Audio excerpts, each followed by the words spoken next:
Hey, welcome back. Simon Lees here again. I'm going to do a follow-on video from last week's unboxing video. If you remember from last week, I bought two Headless instruments. One of them was this guitar, this Cort G6TR, and the other one was the Cort Space 5 bass, 5-string Headless bass. The bass I was really happy with. Sound-wise and playability, it was pretty good. The playability of the guitar is also really good. I'm really impressed with how easy it is to play. Something I never mentioned last week, but it's got 24 frets, and the 24th fret is absolutely unrestricted. It's not a problem to get to at all. You can play it quite easily. The thing that I wasn't very impressed with was the sound. And I'll try and sort of explain a bit more about what I mean by that. Compared to, I mean, it might be as simple as just the pickups on this guitar are not as strong as the ones on my other guitars. The one that I set this sound up for, the guitar that I set this up for, was my Charvel Fusion Custom thing that's sitting behind me, that black one. That has got a Seymour Duncan JB in the bridge, and I don't think that's a particularly powerful pickup. It's not the same as my Duncan distortion pickups that I use a lot. So I mean, it's okay. It's not a wimpy thing, but this guitar, I mean, especially you associate this kind of guitar, I think, with modern progressive metal. It's that kind of thing, and the feeling that I'm getting from it, it's like that note's disappearing really quickly. So the first thing I've got to do is try and get the sustain better, so that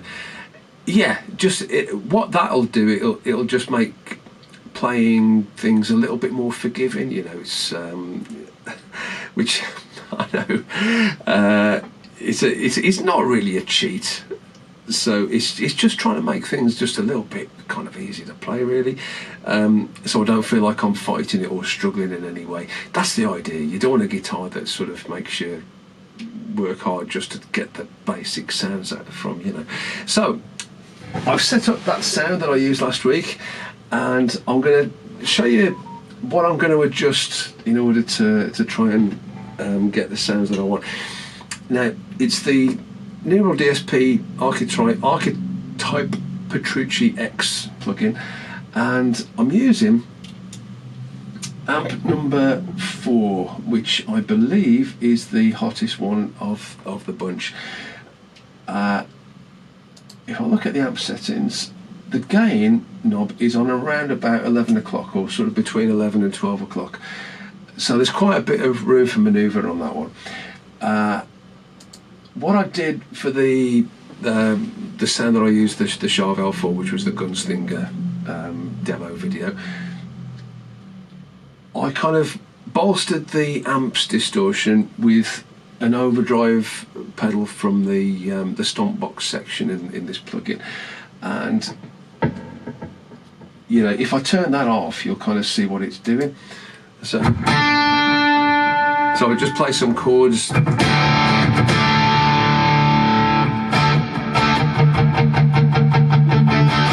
thinking, so it's a bit Bryan Adamsy. If I put the overdrive back on, it's a bit more, it's more chunky.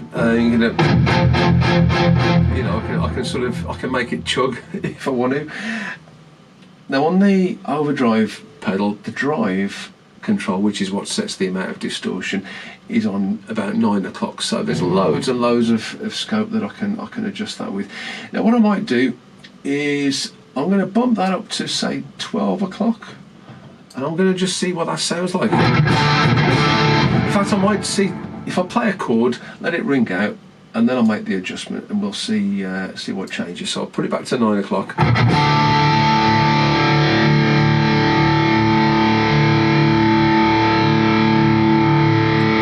It's a good idea when you're doing this is to let the sound die out and then when you increase the distortion, you should hear the sound kind of coming back into focus. Not a lot happened then. I might go a bit further. I'm going to put it back to 9. I'm going to let the sound die out a bit more, and then just crank it up until it starts to sort of come to life.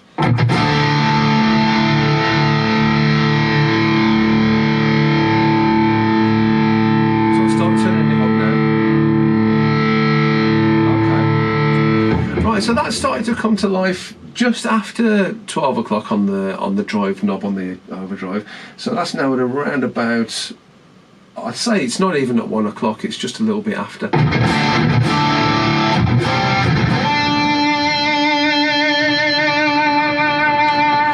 I'm still feeling that that's not giving me the effect that I want. So I'm going to go to the amp, and like I say, the gain control was on, say, around about just past 11 o'clock. So I'm going to do the same thing to that.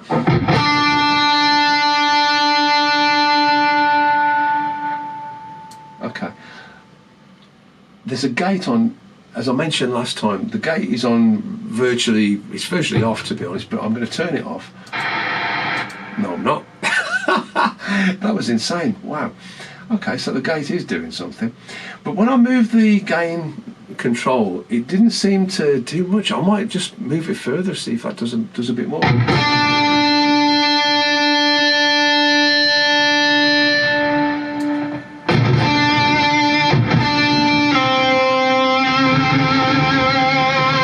Now that's definitely made it a thicker kind of distortion, but I think this is maybe too much, I'm not sure.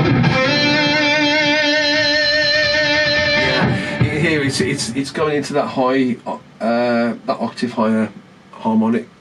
So I'm going to back that off, and then I might just try a little bit more distortion, a little bit more drive on the overdrive pedal.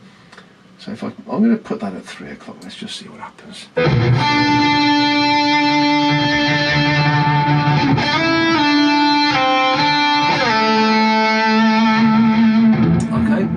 Now I'm going to try something different. I'm going to turn the overdrive off, and then I'm going to go to the amp. So you say there's lots of different ways you can kind of try and solve this problem. So I'm trying a few of them. You know what? I'm going to just crank the gain right up, max it out.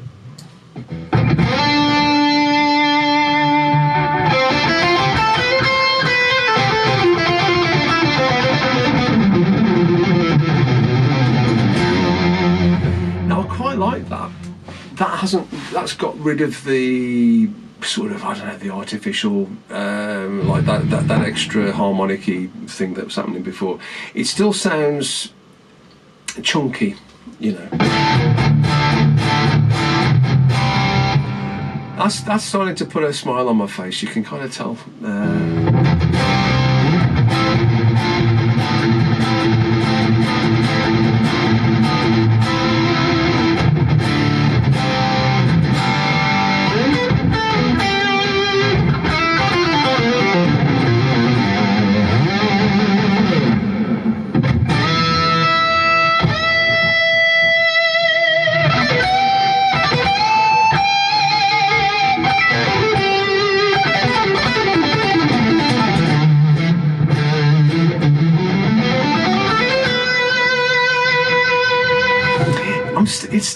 It's still doing that thing where the sustain just falls off a cliff, you know. So I'm going to introduce the overdrive back in, but I'm going to turn the drive control right down. So in fact, I'm going to turn it off to start with, and then we'll just introduce it gradually back in.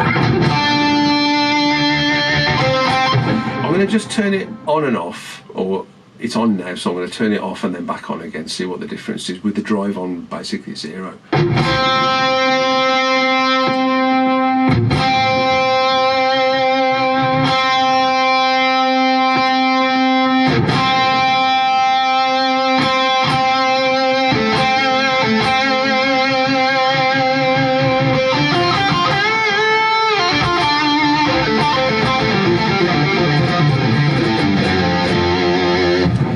Now there's something, the the sound engineer types among you might have realised that I haven't mentioned the input gain. Now, I've got this at the minute. The guitar is plugged directly into my Focusrite Voice Master preamp, which is, I mean, it's mainly a vocal mic preamp, but you can use it for instruments, including the guitar. The input gain control on this is maxed out. You know, it's as high as it'll go. It's not noisy in any way, and that's going. The output from that is going into my sound card, like my recording computer sound card, which is the Steinberg UR RT2. Now the gain on that is set at 0. The gain knob. So I'm looking at the input gain meter on the plugin, and it's only coming up to about maybe 70%. So I'm going to increase the gain. So I've gone from 0 to about 9 o'clock on the input gain on the sound card. Let's see what difference that's made to the meter on the plugin. So that's maxing out now at about 75, maybe 80%. So if I put that up to about, oh hey, no, straight out. I've got it about 10 o'clock. Anything past that seems to make it really noisy. So let's.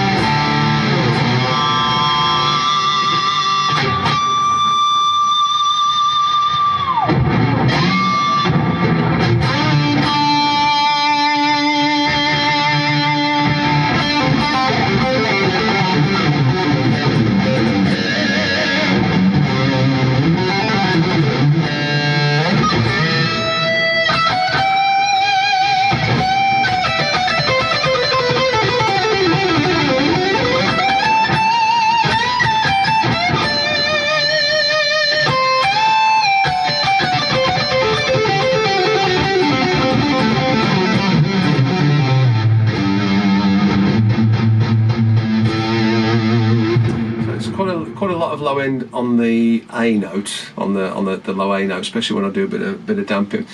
Now I'm still feeling, because of the noise, because of the amount of gain that I'm having to apply to this sound, I don't know if it's the effect that I want. I'm going to just increase that noise gate a little bit. So it's gone from minus 93 dB and I've put it up to minus 76 dB. So that note is just dropping like a stone.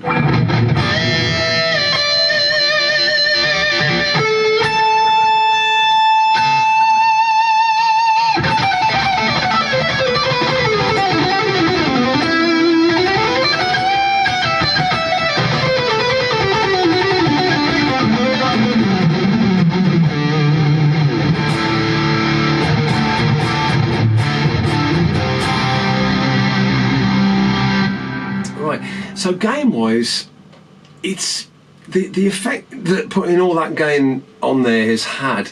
It's sort of made it sound a little bit over the top. You know, it's. I prefer things a little bit more clinical than that in a way. But okay, so what I'm going to do now is see if I can just have a little look at the EQ on the amp and just see if I can sort of tailor that a little bit. I think the bass.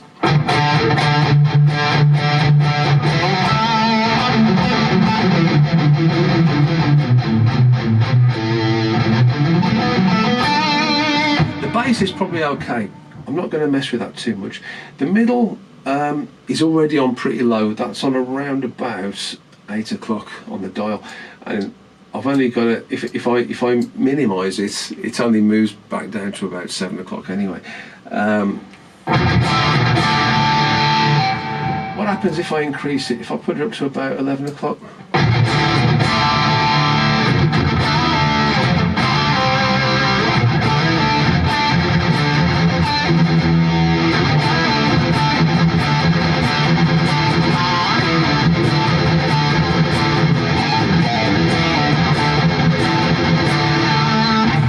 it's quite scratchy, that sound, and that's starting to annoy me a little bit. So I'm gonna go over to the. I quite actually, I turned the middle up, and I thought, yeah, actually that doesn't sound too bad, but it's got this kind of scratchy quality. Now at the minute the treble is on around about 11 o'clock. I'm going to turn that down to about 8.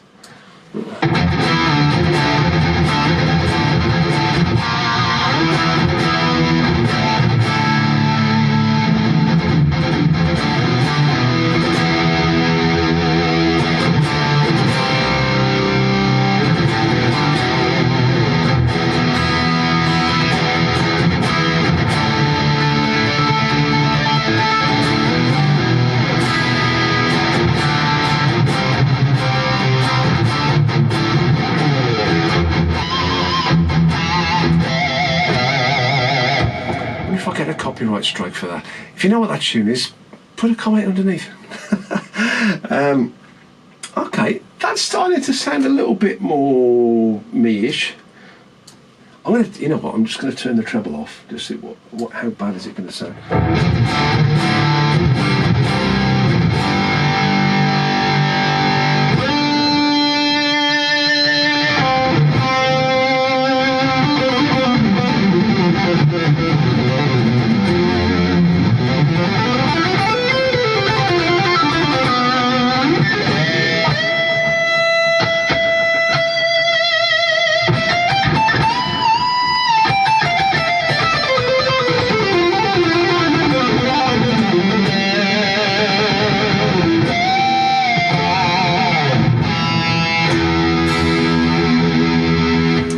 Sure. Do I like that? I might put a little bit back on. I've kind of forgotten what setting it was on originally. I'm going to put it up to about. I'll put it up to just after 8 o'clock. Yeah,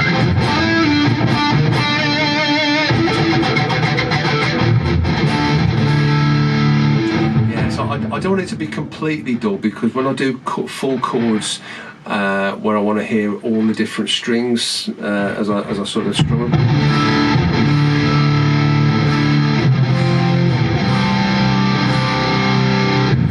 The thin E and the B strings are still, they're getting a little bit lost. I'm going to come back on the middle a little bit. Again, if I turn that off, just get rid of it altogether, and just strum those chords again.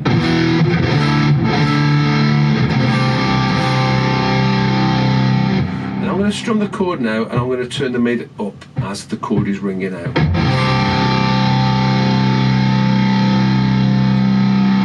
Doesn't change a fat lot, does it?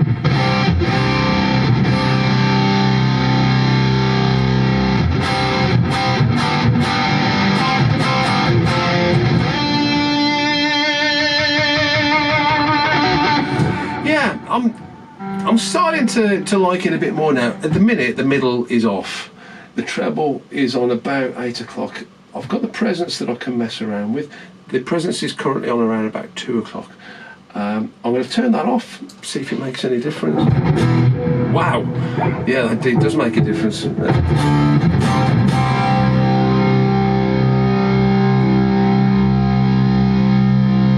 So as I turn the presence up now, and it's on about 11 o'clock now, you could clearly hear the sound change.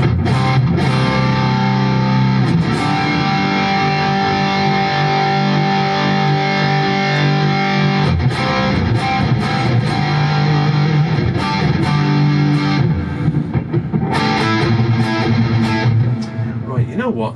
I'm going to take that bass down a little bit more. That's what happens if I turn the bass off? It gets very light.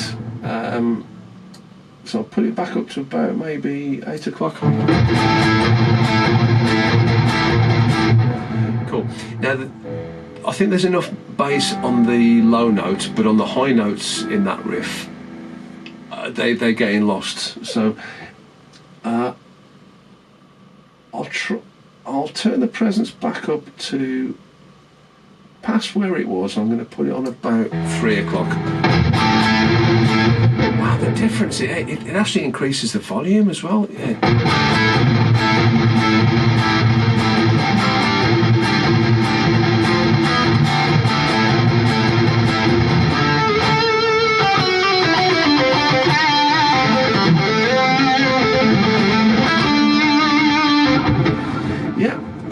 So something I haven't really exploited. You know what? I'm going to turn that back down a bit. It's a little bit too brash. That was the first impression I had with this guitar. That was the sound of very kind of brash and a little bit too in your face. Right, if I turn the treble up, I'm going to turn it right up now, so it's on around about 2 o'clock. In fact, I'll do what I did before. I'm going to start off with the treble where it was, which is about 8 o'clock, and then just gradually turn it up.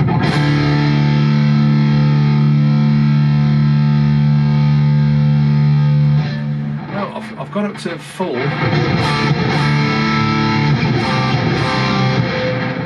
And apart from that awful noise that you get when you stop playing, it hasn't really done a fat lot. So the thing with treble, what I find with most amp manufacturers, they always tend to put too much treble on the amps.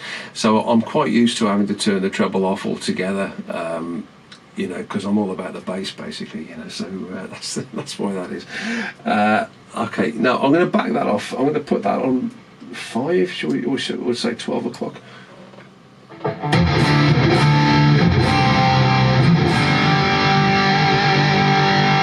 I'd say overall, at this moment, I'm liking the sound a lot more than I did last week. Now I've made these kind of adjustments. I'm just wondering if there's anything else I can do. Let's have a look at the IRs.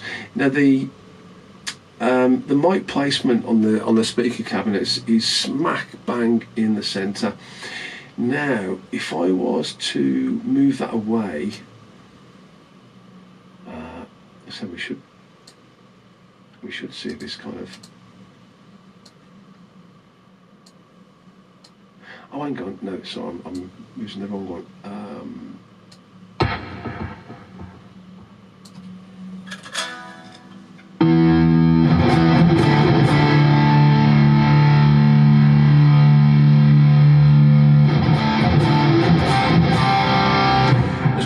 Another tactic I can maybe use is move the mic further away from the centre of the speaker, because that's where the sound is the brightest. If I move that away, and then I can maybe bring up the treble and the presence a bit more to sort of balance that out. Would that have the right effect? I'm not sure.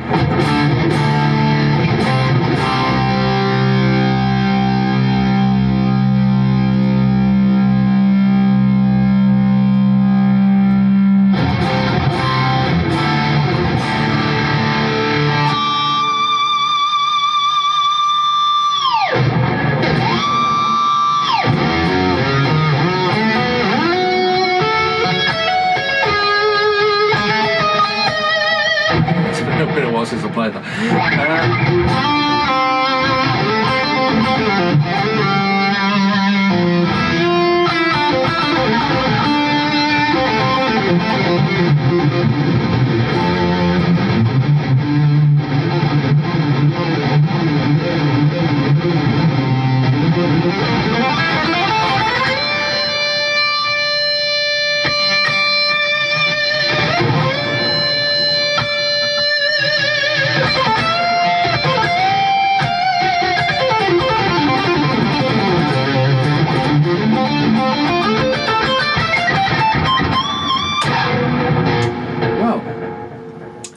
I'm afraid the test is going to have to end there.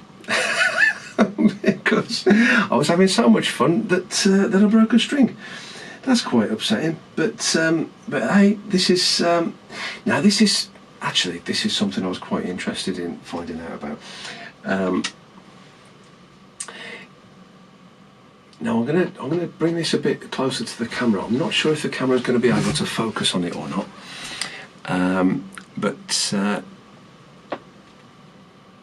I don't know if you'll be able to see where that's broken, but it's where the ball end is on the string. As the string kind of wraps around the ball and then wraps around itself, this is the point where the string's broken. Now, when strings break there, it's usually because there's something in the cradle where the string sits inside. that kind of chafes on that. There's like a tiny little bit of, it's like a V shape. So at the bottom of that, you've got where the string wraps around itself, and then the V shape is caused by the ball end, so that the string kind of goes around the ball and then comes back the other side. But you've got these two kind of exposed bits of string, and that can rub inside the cradle that the string sits in. So I'm wondering if that's what's caused this string break. So that's quite, you know, I'm going to have to. this is live TV, man. But yeah, I'm going to try and investigate and figure out, because I have no idea really, because I've never changed the strings in a headless guitar or a headless bass yet. So I've no idea how that's going to work, and I don't really want to kind of go through that with you. we can learn together. No, I don't think that's going to make good telly.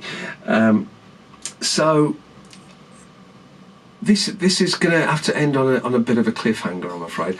So as always, thanks for watching. And I will have a look at this, and I will let you know how I get on.